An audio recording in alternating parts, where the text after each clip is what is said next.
Waggaa 5 keessatti jaartii 3 fuudhee.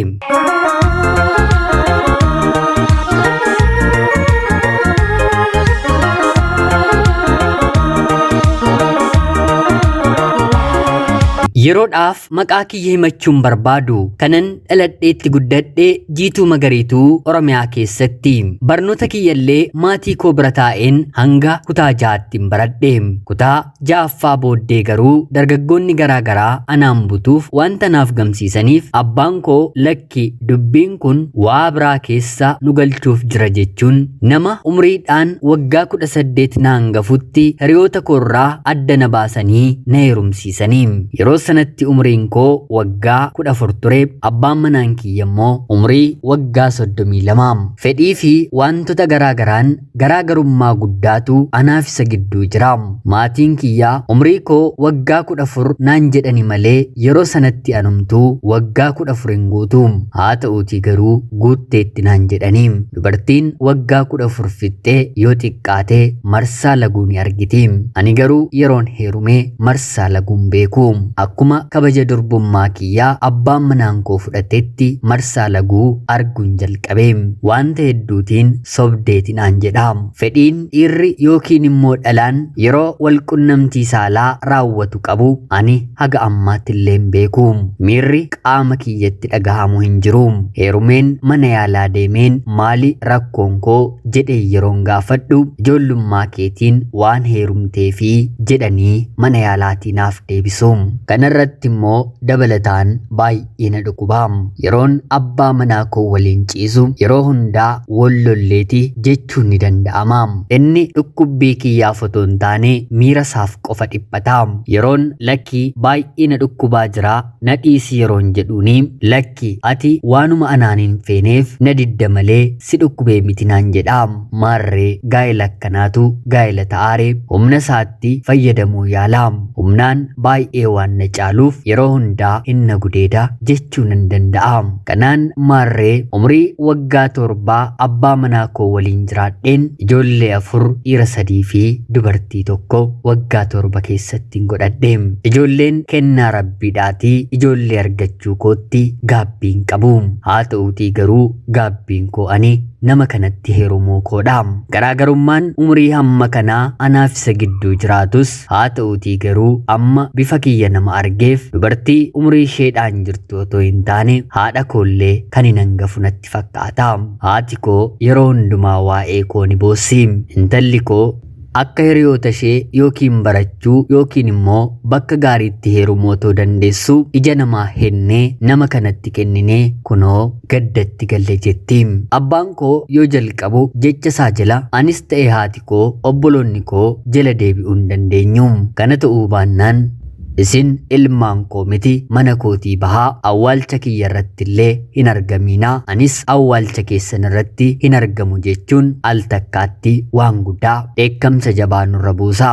Kanaan nutis abbaa keenya dallansiisuu dhiisuuf jecha wanta inni jedhe otoo irraa hin hambisiin fudhanna. Kan argite obboleettiin kiyya quxisuun abbaa kiyya kan jedhetti nama karaa maatii waraqaa ergatetti gonkumaa hin heerumu jettee isheen illee akkuma koo umrii waggaa 14tti jaalallee qabetetti heerumuu filattee maatii koorraa adda baatee fagaattee jiraachuu jalqabde. Akka tasaa ta'ee gaa'elli isheen dhaabbattillee kan hin milkoofne ture. Maatiin kiyyaa otoo kan nuti siin jennetti heerumteetta ta'ee safuu aadaa naannoo keenyaa eegee abbaan manaan kee si waliin jiraata ture. Filannoo keetiin gaa'ela dhaabbattee kunoo harka duwwaa haftee yeroo jedhaniini ammallee obboleettiin kiyya kan isin itti na kennitanitti heerumuu kiyyarra si'a 9 heerumeen yoon bahe wayyaa isin nama umriidhaan nu caalu naaf hin yaannetti na heerumsiistuu jireenyi obboleettii koo isin hin gaddisiisuuyi. Abbaan manaan ishee yeroo hundaa kan cafaquuni nagaa kan dhawwatu fuula isheerraa dirmammuun rukuttaan kan hin dhibne jettee deebistiifi. Kanaanis maallaqa abbaa manaa isheerraa qooddatteen gara biyya hambaa deemtee ana dura hojjechuu jalqabdeetti. Abbaan manaan kiyya irra keessa nama ilaaleef nama gaarii amala qabu nama birattillee jaallatamu gorsa namaa dhagahaa fakkaata. Dhugaadhas hawaasa keessatti jaalala qaba ni jaallatama. Abbaan kiyyallee dabarsee kan isatti na kenne kanumaafi. Haa ta'uutii garuu gaa'elatti yeroo seenu abbaan manaan koo akka maatiin koo anaaf yaadan abbaa manaa gaarii anaaf ta'uu hin dandeenye. Anaan inna reeba ijoollee isaa immoo argaa fiiyyuu hin jaallatu. Isintu jireenya kiyya quucarse jedhaanii. Warra dhiiraas ta'e ishee dhalaa ofitti butuun barbaadu. Maaliif ijoollee keellee hin jaallattu jedhee yeroon gaafadhuuni ijoollee koo keessaa namni tokkoyyuu jireenya kootiif riskii kan naaf fidee dhufe hin jiru. Kanaaf maaliif hin jaalladhaa? Sababa maaliitu akkan isaan jaalladhu na taasisaa? Ijoolleen namaa kan hiriyoota koo yeroo dhalatan riskii wantoota gaggaarii wantoota isaan fedhan fidanii fi dhufu. Anaaf garuu ijoolleen koo kan ittiin na milkeessan kan ittiin isaan hin gammade tokkollee hin qabu. Dhama'een bu'ee bayeen jiraachaa jira. Hojii koorraallee boqonnaan qabu jedhee deebisaafi. Yeroo kanaanis lakki abbaa manaa koo kuni dogongoradha. Rabbi ijoollee keenya fayyaa godhee nuuf kennuun isaayyuu riskii waan hundumaa caaludha. Maallaqaaf jettee ijoollee keenya jibbiinii bor ni gaabbitaa. Ijoolleen kuni guddatanii gaafa ati dadhabdee humna dhabdu garagalanii siin ilaalanii jedheen deebisaafi. Yeroo kana abbaan manaan koo amma ganamni isaanii kan naaf hin tolle galgala isaaniitti na gargaaru jedheen ijoollee riskii hin qabne kana akkamittiin hin abdadhaa jedheenaaf deebisa. Kanaan turtii waggaa 7 erga waliin jiraannee booda anoo hojjedhees bu'aa gaarii argachuu dadhabeera. Gara biyya hambaa kanaa deemiitii maallaqa hojjedhuutii hojiin hojjedhu kana naaf jijjiirii jedhee na gaafate. Anis ijoollee 4 eenyutti kenneen deemaa jedhee yeroon gaafadhuuni kan isaanii rakkoo maal qabaa? Obboleettii kiyya fideen akka isheen seeraan kunuunsitu nan taasisaa jedheenaaf deebise. Kanaan ijoollee xixiqqoo 4 obboleettii isaatti kenneen gara biyya hambaa Saawud Arabiyaatti imala koon taasise. Biyya hambaa deemeenis abbaan manaan kiyya hojii jalqabe kana gaarii akka ta'uufiif maallaqaa baatii baatiidhaan erguufiin jalqabe. Guyyaa maallaqa kiyyan fudhadhu beeka. Guyyaa shirra gahee hin fudhanne moo mindaan kee hin geenye moo jedhe na gaafata. Ani biyya hambaa kana keessatti uffata tokko uffadheen ijoollee koo fida mana koo fida jedheen maallaqan argadhu waa tokkollee of biratti otoo nan bifatiin kaardii moobaayilaa maatii koof hin bilbilullee ofitti qusachaa isaaf ergaan ture. Innis kanan bite kanan godhe jedhee anaaf ergaa ture. Haa ta'uutii garuu ani biyya hambaa deemeen baatii 4 yeroon fixu abbaan manaan koo ani dubartii obseen ciisuu hin danda'u kanaaf nan fuudhaa jedhee haadha manaa fuudhee akka fuudhes iftoominaan anatti hime. Dubartiin kamiyyuu abbaan manaan ishee dubartii gara biraa waliin akka inni jiraatu hin feetu mitiire. Anaa fi abbaan manaan koo walitti buune. Yeroo sanarraatii kaasee maallaqa hin erguun jedhe maallaqa hin ergu akkuman jedheen inni immoo ijoollittii kana hin gargaaru jechuun mana maatii isaatti waan isaan barbaachisu guutuufii dhaabe. Kanaan anis haadha kiyyaan ijoollee kiyya naaf fudhu nama maallaqan kanfala naaf barbaadiitii mana keenyatti naafaa guddisanii jedheen haadha kiyyatti himadhe. Haati kiyyas akkuma ani barbaadu naaf goote. Sanaan booddee abbaan manaan koo mana anaaf inni keessa jiraannu keessatti maatiinsaa kan nuuf kennaniin haadha manaasaa lammataa galfatee waliin jiraachuu jalqabe. Haa ta'uutii garuu baatii muraasa waliin jiraatee hojii kana fiixaan baafachuu waan hin barbaaduuf gara biyya hambaa deemiitii hojjedhuutii hojii kana fiixaan naaf baasii haati manaan kiyya na gargaaruu diddeetti jedhee haadha manaasaa kan lammataa gara biyya hambaatti ergate. Isheen gara biyya hambaa dhuftee torbee yeroon guunne keessatti kunoo ishees ofirraa baaseeraa maaloo natti araaramiitii na gargaari naan jedhe. Hundaafuu abbaa ijoollee koo 4dha. Akka isheen biyya hambaa na baasi malee jettee isa diddee inni immoo ishee didee fedhii isheedhaan isa loltee gara biyya hambaatti imalteetti nattaasa'e. Bilbila ishee yeroo sanaaf argachuu waan hin dandeenyeef haati kiyyallee gidduu waan na galteef tole jedheen araarameen yeroo walitti buune maallaqan walitti qabe deebiseen abbaa manaa koo kanatti hin erge. Akka kootiif waan araaramne natti fakkaate. Haa ta'uutii garuu ammas baatii sadii nagaa erga taanee booda haati manaansaa lammaffaa abbaa manaa kee waliin maalirra jirtuu jettee na gaafatti. Anis araaramnee jirraa yeroon jedhuuni gaarii gootanii ani gidduu keessanii baheeraa jettee naaf deebiste. Yeroo kanaanis biyya hambaa isatu si erge moo situ dhufee jedhee yeroon gaafadhuuni ani maaliin dhufaa isatu na ergatee haa ta'utii garuu amma dhimma maallaqaatti walitti buunee waan na jiruuf hin barbaaduuni naan jette. Anis hundaafuu itti deebi'i araaramii afaan jedhu hin qabuutii akka kiyya ilmaanis waan hin deenyeef reekee nama gaarii barbaaddadhu. Abbaan manaan kiyya nama ulfaatudha. Anaan illee dirqiitu gaa'ela kanatti na seensisee jedheen deebiseefi yeroo kanatti isheenis yaada kiyya fudhattee qoosaa abbaa manaa koo dhaabde. Haa ta'utii garuu ishee akkuma hiikeen yookiin immoo dhiiseen abbaan manaan koo ammas boqonnaan godhatu dubartii gara biraa fuudhe. Akka tasaa ta'ee isheen immoo abiddadha.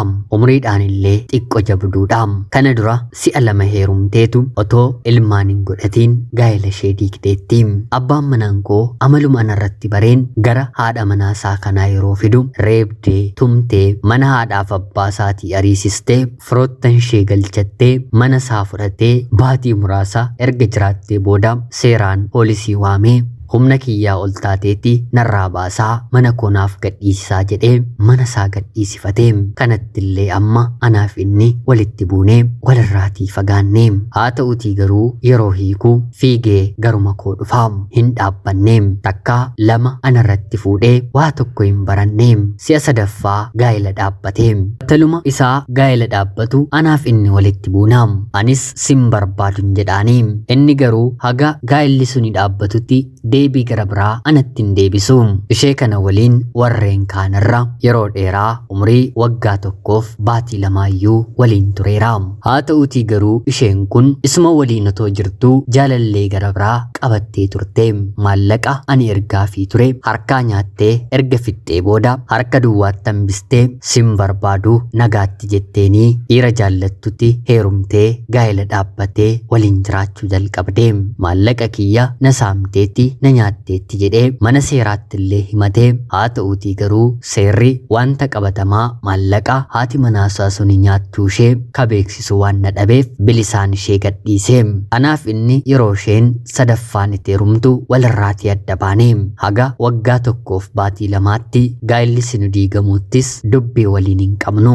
Amma gaa isheerraas adda ba'e mitiire battaluma gara kootti bilbiluu jalqabee.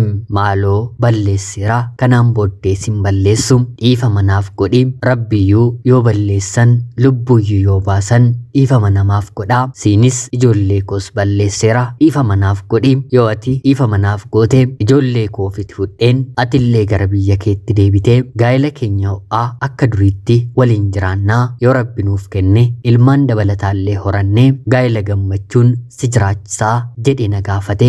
Yeroo kana ani gonkumaa kanatti hin deebi'uun jedhe. Haati kiyyas 1 dhuufuun namummaadha, 2 dhuufuun harrummaadha, 3 dhuufuun garuu gadhummaadha. Gadheetti hin heerumanii gadheef dhiifaman godhanii yoo ati kan isatti deebi'u taate anaaf si haraama waliin jennee hafnaa jettee jala murtee naaf deebiste. Abbaan kiyya garuu yaada haadha koorraa faallaa ta'e qaba. Ammayyuu garaa ittiin naaf yaadu hin qabu.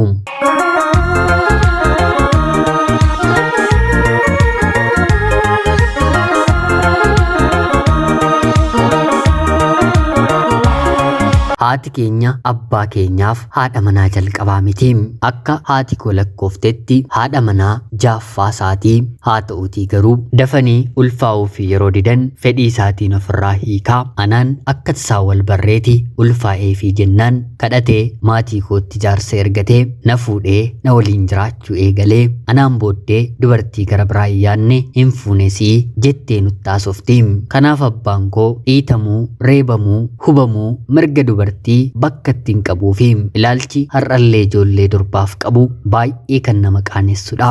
Ga'een dubartii dhaluu abbaa manaa ishee jiraachisuu haala yookiin immoo qixa inni ishee jiraachisutti buluu. Kanaan ala kitaaba kamirratti dubartiif mirgi kenname yoo balleesses dhiiradha dhalaa miti.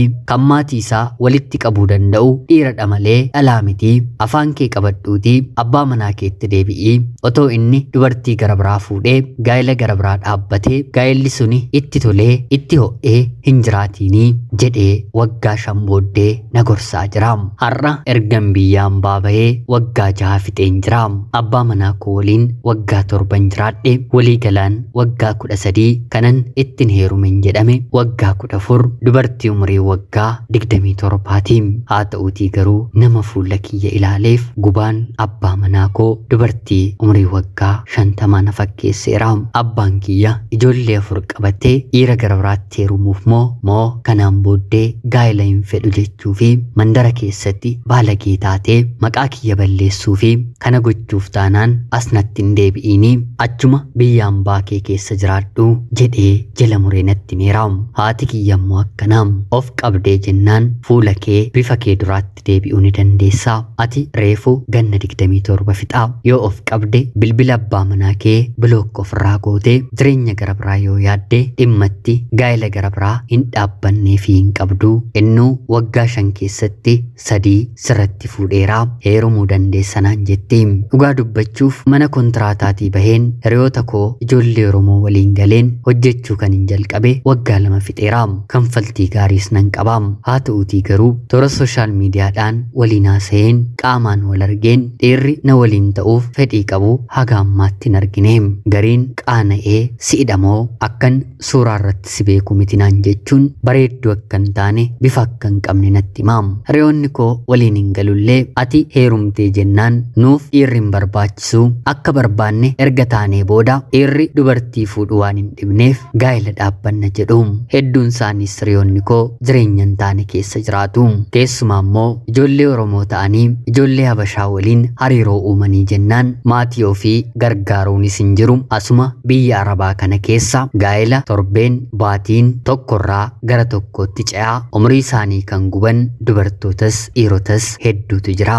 Hiriyoonni koo hundi isaanii jireenyuma kana keessa jiru. Ijoolleen dhiiraallee akkanuma. Ijoolleen Habashoonni kunneen gamnoota waan na ta'aniif ni dhugu ni machaa'u. Haa ta'uutii garuu maallaqa walitti qabachuu hin dagatanii. Ijoolleen Oromoo waliin deemaniiru taanaan waan nyaatame waan dhugame kan kanfalu Oromoo keenya sagowwaadha. Isaanis kanumaaf ijoollee keenya harka caalaa barbaadu. Isa kaan immoo toora sooshaal miidiyaa irratti iyyuu yeroo wal ajjeesan maallaqa fidi wal jedhanii Oromoo fi saba biraa miti Oromoof Oromoon iyyuu yeroo walitti ka'u argaa dhagaa ooltu. Biyya hambaa kana keessa wantoota nama gaddisiisan hedduutu jira. Kana hundasaa dubbadheen fixuun hin danda'u. Haa ta'uutii garuu kanuma keessatti iyyuu hagas maratti dhiirri anaan barbaadu hin jiru. Karaa biraa immoo miira akkan hin qabne hiriyoonni koo na waliin jiraatan dursanii dhiira na waliin gama sooshaal miidiyaatiin natti haasa'uu dhufetti himu. Isheen bar dhagaadhaa mukadhaa bishaanidha naan jedhu. Anis takkaa ganama ijoollummaa kootti waan hin miidhameef qabadheen amaneeman fudhadheera. Taa'ee ilaaluu waan isaan godhan dhagahuu taajjabuu maaliif kana goota jechuu malee deebii gara biraa hin qabu. Deebii kiyyaanis hiriyoonni koo na waliin jiraatan kan isaan jala muranii jecha tokkoon na cufan inaafteetii siin dhiirri si ilaaluu dinnaanii jedhanii naaf deebisu. Umriin kiyya hagas mara kan deeme ta'uu baatus haa ta'uutii garuu dhiirri bifa kiyya seenaa kiyya dhagahee keessumaa ilmaan 4 qabaachuu kiyyaan kan natti siqu dhugaa kana fudhatee amanee na waliin jiraatu hin jiru. Haga ammaatti kan na kadhatu abbaa manaa koo qofadha. Innis tarii ergan biyyaan baadeemeellee bifti koo hedduu waan hir'iseef waan ijaan nan argineefi malee otoo ijaan na argee akkuma ijoollee dhiiraa warra kaanii hinna jibba sodaa jedhus nan qaba. Maatiin koo haadha koo dabalatee har'a wanta nani fakkaadhu isaaniif guutummaa guutuutti ifa miti. Jireenyi mana namaa jireenyi kaleessan dabarse dhiphinni ijoollee koo 4 gochaa abbaan manaan koo narratti raawwachaa ture na huuqqisee jaartii na godhee nama keessaa na baaseera. Nama ijaan na argeef nama qaamaan fayyaa guutuu qabaattee deemtu otoo hin taane dhukkubni wayii irra deddeebiitiin ishee qabee umurii malee ajjeesuudhaaf lafeetti galcheen fakkaadha. Ijji kiyyas waan akka na keessaa bahuu gahaniiti. Umrii kiyyallee hiriyoota kootti yeroon himu meeqaaf yoo hirtudha umriin kee haga kanaa ta'an jedhu. Baay'ee sammuu kiyya jireenya na dhiphisu, mooraalii kiyya baay'ee na tuqu, abdii kan na kutachiisu jireenya hin taane keessan jira. Dhukkuba sin qabu fayyaamatti gogeen yeroo yerootti gaduma galaan deemaam. Jiraachuun moo nan barbaada. Ijoollee 4 nan qabaam. Ijoolleen koo hunduu mana barnootaa galaniiru. Waggaa waggaadhaan yuunifoormii fi dabtara nyaata isaaniif illee danda'een kan barsiisu anadha. Abbaan isaanii walitti araaramna jedha malee ijoollee isaallee galagaleen ilaalu. Otoo anaan jaallata ta'ee anaan fedha ta'ee otoo nani biyya hambaatiin deebi'iin ijoollee koolleen gargaara ture. Haa ta'uutii garuu innis kan inni barbaadu maallaqa na harka jiru waan na beekuufi ishii nyaatee yookiin immoo narratti fixee dubartii gara biraa fuudha yookiin immoo narraa deemi jedhee na gaggeessa kan jedhu sodaa kansaaf guddaa kan hin qabu isa kanadha. Otuu na jaallata ta'ee amma silaa ijoollee koo gargaara ture. Innis kana godhee qalbii kiyya ciibsaan jiru. Waan hundaafuu bitaanatti galee nan heeruma gaa'ela gara biraa nan dhaabbadha jechuuf ijoollee 4 qaba. Bifti kiyya nama dhukkuba HIV dhukkubsatee guyyaa du'asaa lakkaawwachaa jiruun fakkaadha. Dhiisuuf immoo umriin koo reefu waggaa 28 gaa'elli nagaa umriin jedhutti miti. Obboloonni koo anaaf baay'ee gaddu. Abbaa manaa kootiin akka namaatti otoo hin taane akka budaa nama nyaatuutti ilaalu. Isatu akkana ishee godhe abdii kuttuu of jibbituu akka isheen taatu isatu taasise jedhuuni. Hiriyoonni kiyya na bira jiran abbaan manaan kee waggaa tokkoofuu waggaa lamaafuu kanaan booddeesi waliinaa jiraatu tole jedhii deemii otoonni yaada isaan jijjiiriin waliin jiraadhu naan jedhu. Sababiinsaa immoo bifa koo eenyummaa koo waan baraniifi. Kunis bitaanatti ta'a. Tarii haala kanaan yoon deeme waggaa 2 waggaa 3 booddee lubbuumti kooyyuu lafa kanarraatii ni baddii kan jedhu sodaammoo nan qaba. Sababiinsaa immoo hir'inni qaama kiyyaa kan nama fayyaa qabu miti. Baay'een yaaddaa, baay'een dhiphadha. Halkan hirribni sirriitti nan qabu. Hojii otoon hojjedhu nan fajaja. Wanta nama godhe hin goone jedheen irra deebisee raawwadha. Hiriyoonni koo maal taate sirrii miti mo'ati sadarkaa jedhamurran gaheera. Haa ta'uutii garuu anaan kan na yaaddessu waa'ee jireenya koo borii, hir'achuu qaama kiyyaa, ijoollee koo, waa'ee abbaa manaa koo maal akkan murteeffadhuudha. Isin obboloonni koo seenaa kiyya dhaggeeffattan yaada keessan naaf qooda. Hiree kootu ganamaan kana ta'e. Otuu silaa abbaan koo maatiin koo nama kanatti na kennuu baataniiru ta'e jireenyi kiyya akkanan ta'u ture. Yookiin immoo yeroonni na dhaanu na reebu gaa'elli kuni naaf hin ta'u jedheen keessaan baheera ta'e har'a akka kanaatti hin dhiphadhu. Kanarras hin gahu. Har'a bor abbaan manaan koo ni sirrata jedheen otoon eeguu miiras qalbiis malee bara jireenya koo guutuun hafe. Ani obboleettii keessan biyya hambaarraati. Ulfaadhaa nagayaatti galatoomaa.